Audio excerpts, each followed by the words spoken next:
नमस्कार मित्रांनो, आज आपण अढळ आत्मविश्वासाचं गुपित जाणून घेणार आहोत. आत्मविश्वास बाहेरच्या जगात नसून तो तुमच्या आत दडलेला आहे. जेव्हा आपण स्वतःला कमकुवत मानतो तेव्हाच आपली शक्ती कमी होते. अध्यात्म सांगते की तुम्ही फक्त शरीर नाही तर तुम्ही एक अनंत आत्मा आहात. विचार करा, ज्याला कोणीही नष्ट करू शकत नाही ती शक्ती तुमच्यात आहे. नैनम छिंदन्ति शस्त्राणि हा श्लोक आपल्याला आपल्या अमरतेची आठवण करून देतो.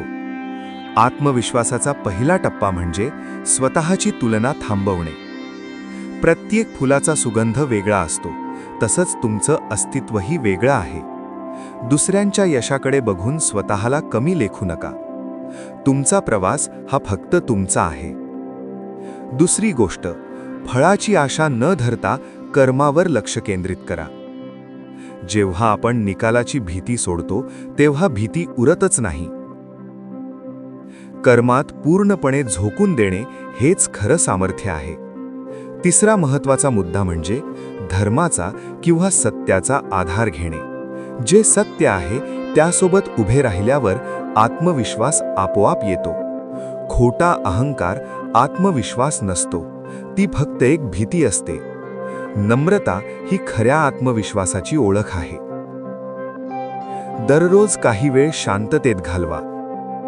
ध्यान, मेडिटेशन तुमच्या मनातील गोंधळ कमी करते. शांत मन ही सर्वात मोठी शक्ती आहे.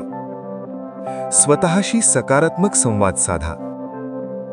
तुम्ही स्वतःला जे सांगता तसेच तुम्ही बनत जाता. मी समर्थ आहे हा मंत्र रोज जपून पहा. आयुष्यातील अपयश म्हणजे अंत नाही, ती एक शिकवण आहे. प्रत्येक पडझड तुम्हाला अजून मजबूत बनवते. आत्मविश्वासाचा अर्थ असा नाही की तुम्ही कधीच पडणार नाही, तर त्याचा अर्थ असा की पडल्यावर पुन्हा उभं राहण्याची तुमची तयारी आहे. तुमची श्रद्धा तुम्हाला अढळ बनवते. तर मित्रांनो, आजपासूनच स्वतःवर विश्वास ठेवायला सुरुवात करा. तुमच्यातील त्या ईश्वरी शक्तीला ओळखा. धन्यवाद.